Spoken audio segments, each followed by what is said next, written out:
What's up everyone, welcome back to a brand new video. Today, we'll be continuing this continuation, I guess. Going further into GT with this scenario. During the last part, we saw something very different that I've never done on this channel before. We took an old scenario and started continuing it into GT. Goku of course turned into a kid. But with everything that changed in the scenario before, and everything that's still going on, there's going to be a lot of big differences here. This part especially is going to be very insane. I had a lot of fun writing it. For this video, we'll set a like goal of 3,500 likes. If we hit that, I'll continue this series with another part. Anyways, let's pick it from here. Following the attack on planet Cereal, Manito was able to escape, one of the only few to actually make it out alive. The rest, including Granolah, have been taken over by Baby. But Manito knows one place to go, and he knows he has to warn these people too. He heads over to Earth. His trip thankfully doesn't take too long, and he gets there just in time. He doesn't know where to look for people, but the first person he wants to consult is Bardock, so he seeks him out. Bardock and Gine are at home with Chi-Chi and Ox Kid. Bardock sits up quickly, sensing someone outside. He hears a knock on the door and sees it's Manito. All four of them go to the door and answer, and Bardock says he knows who this is. Why is he here though? And where's Granolah if he's here alone? Manito begins telling Bardock everything. Of course, he has no idea what's going on. He doesn't know that it's a Tuffle parasite that attacked. They just know that something attacked planet Cereal, and it might be coming here next. Not only is Manito terrified, but he's saddened. As far as he knows, Granolah risked his life and let him escape. He doesn't know if Granolah's still alive, and Bardock tries sensing any key that he can, but he can't sense Granolah anywhere. It could be okay though, maybe he suppressed it somewhere. He can't sense whatever this monster is either. No one has any idea of what's going on, but maybe they should warn the others. Thankfully there's still a lot of strong people on Earth. There's Vegeta, Gohan, 17, Raditz, and obviously Bardock too, as well as a few others.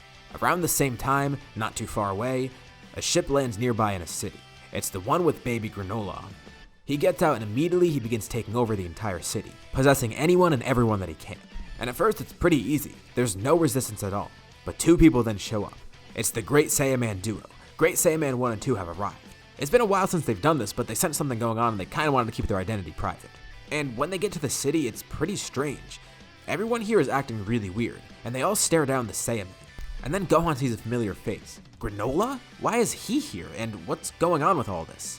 It's hard to tell with the mask, but Baby can sense what's going on and vaguely make out what's going on thanks to Granolah's memories. That person over there, he's part Saiyan. Gohan keeps trying to ask what's going on, but he gets no answer, and Baby immediately begins attacking. Gohan is very powerful, especially at this point in the story. Had Baby not amassed as much power as he has by now, this fight would be impossible, and he wouldn't be able to possess Gohan, but that's exactly what he's able to do here right now. The fight commences, and thanks to Granolah's abilities as well as his great power, and the buff from Baby's own power, Baby is actually able to get ahead in this fight, easily dismantling Gohan and Videl's defenses, and then possessing them too. This is exactly what he needed. Now with a Saiyan on his side, as well as everyone else here, he'll be unstoppable. And just around the time that he possesses Gohan, others begin arriving in the area. Bardock teleports in with some others, and he's terrified. It's already too late. Standing there in front of him, he sees Granolah, Gohan, and Videl, with an army of possessed humans behind them, and Baby is elated at what he sees. All the Saiyans came right to him, and there's one that particularly catches his eye, Vegeta. And the best part for him is, no one else has any idea of what's going on. They don't know what happened to Gohan and Videl and how to even fix it. It has something to do with Granolah, but they can tell that Granolah's not himself either. But Baby declares his presence, telling them all what's going on. Granolah lifts up his single finger, aiming it at Raditz, who dodges right away. But he's then hit by another beam in his leg, one that only scrapes him. Granolah then lunges over to him, holding Raditz hostage, then spreading the parasite to him as well. Vegeta and Bardock look out confused, and Baby begins speaking directly to Vegeta, right through Raditz actually. This is the revenge of the Tuffles. The Saiyans brought this upon themselves. With all these people possessed, Baby is unstoppable. Now all he needs is these two to join him. And as for those others out in space, he'll find them eventually. They'll be joining him too. Bardock and Vegeta can't believe what's going on, but Vegeta smirks. They eliminated the Tuffles once. It won't be hard to eliminate them again. Bardock agrees. Even with his old age, he's got a few tricks up his sleeve that'll help. He activates Ultra Instinct, with Vegeta going into Super Saiyan Blue. And actually, there might be a way to fix this. It's a parasite, and Bardock knows how he could probably remove it from their bodies. Force Spirit Fission can break up fusions, as well as stealing power from people. Maybe, just maybe, he'll be able to do this to these guys as well. Although, it's going to be tough. With his age, it's getting harder and harder to fight, and Ultra Instinct will help him defensively. This will mean he's able to avoid Baby's attacks, but it's tough for him to attack himself. But with Vegeta there, he's confident. Maybe they can make this work. Out in space, Goku's crew is heading back towards Earth, and they sense something terrible going on. That key, it's the same one they sensed before from that Tuffle. And something even stranger is going on. They sense Gohan's key, Raditz's key, Granolah's key, even Videl's key. All of them have been mutated somehow. There's some sort of evil presence within them that wasn't in there before. And they're fighting Vegeta and Bardock. What's going on? But pretty quickly, it's easy to tell what's happened. That same parasite that attacked them before. Somehow, it must have gotten control of Granolah, Gohan, and Raditz. And maybe many more beyond that. It's the worst case scenario. Baby has found Earth and is beginning to take over. He's on his path to eliminate all the Saiyans. Thankfully, they just got the last Black Star Dragon Ball, and they've been searching around for this parasite trying to see where he went. They stopped on some nearby planets, and a lot of them seemed okay. They even went to some planet called Metamore where they actually picked up a really weird new skill, but besides that, they've gotten no leads. They were hoping to find Baby out here in space, but it seems like they're going to have to head back to Earth right away.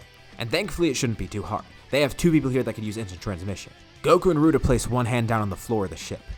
Hopefully this is going to work. They try and teleport the entire ship back to Earth in order to get the Dragon Balls there too. Encasing it with their key, they might actually be able to pull this off, but they can't sense anyone to teleport to. They can't teleport right in the middle of the battle, especially while they have the Dragon Balls on them. They need to locate another key signature, but it's tough. Most of the strongest people are in the battle right now, but thankfully, there is one person that Ruda is able to sense. All the way on the island, she picks up on Jade's key. And oddly enough, she senses others there. Gine, Pan, Chi-Chi, Monaido. But this is good. At least they have a safe place right now. The entire ship with everyone on it is teleported to the island. And when they arrive, they see a bunch of people there. Besides the ones that Ruda and Goku sensed, obviously 16 and 17 are there as well. And Ox King too. They're trying to figure out what's going on, but even everyone on the island has no answers. Thankfully, Gine was able to teleport them out of harm's way. When Bardock left to fight, he told Gine she needed to protect everyone else. She was able to teleport to whoever she could and bring them here. Sadly, she doesn't know what happened with any of the other fighters, and some of the other humans like Bulma. This seems bad. Pan and Jade offer to help. They haven't gotten to fight yet, and they really feel like their power could help, but the group is concerned that it might be too dangerous. They don't even know what they're going up against. All they know is that it's some sort of parasite that could take over people. With those two there, this might make it even worse. But Ruda and Goku begin theorizing.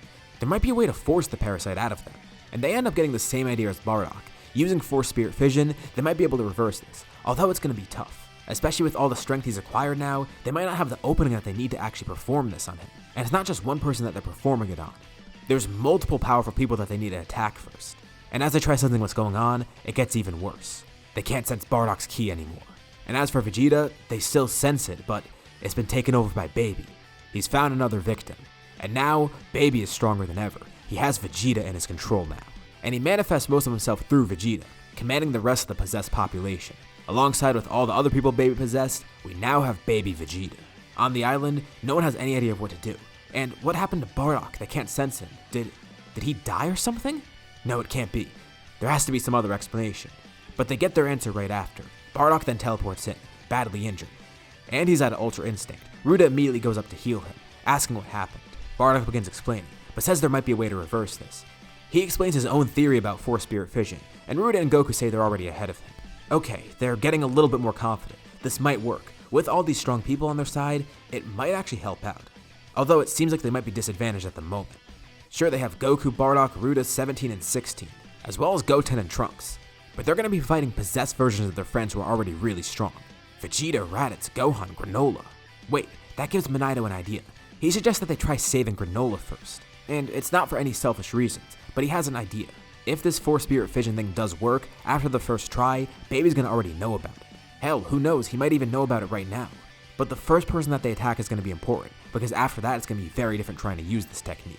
With Granolah on their side, he'll be able to detect vital points in the possessed fighters, and maybe his eye could even help locate Baby within them.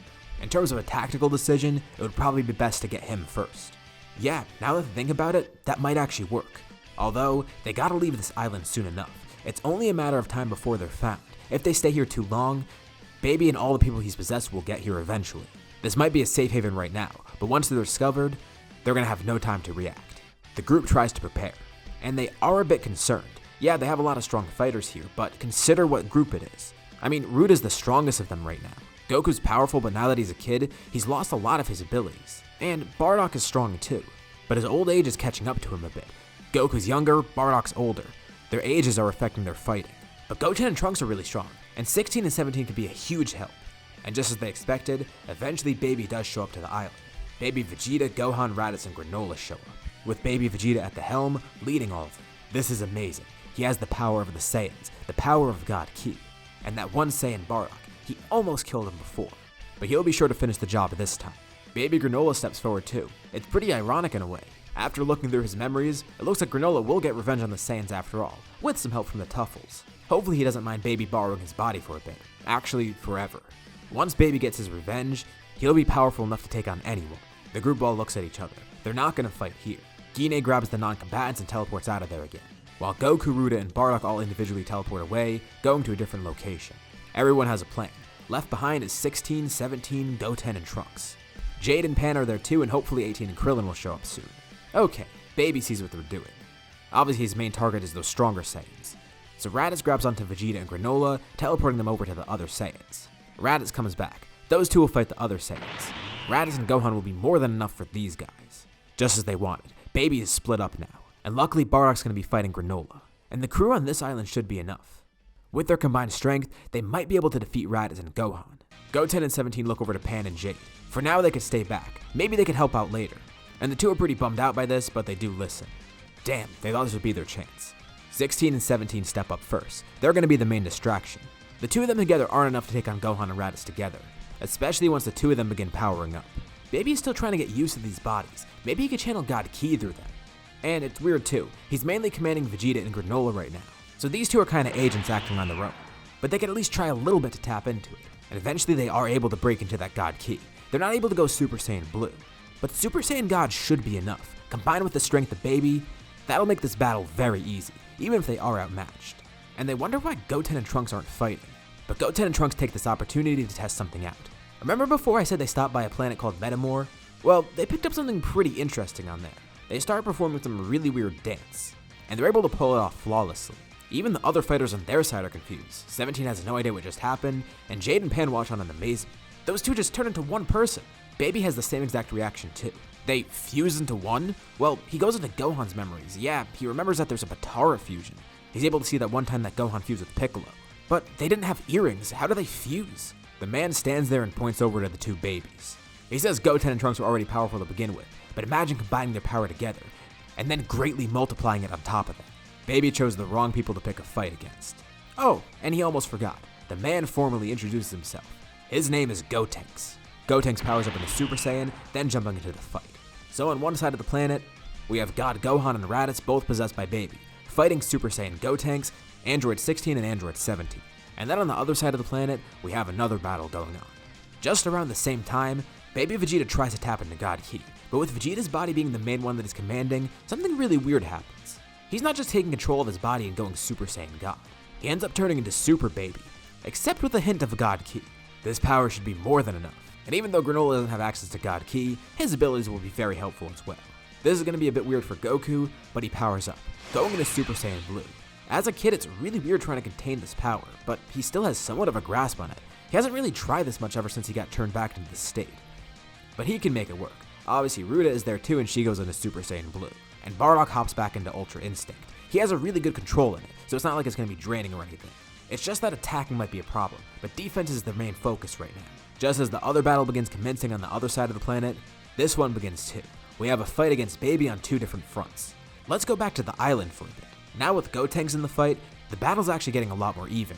Gotenks is in Super Saiyan 2 right now. And even though he fused, he feels this is still kind of unfair. They're using God Ki. Maybe he should try using that himself. Wait, what?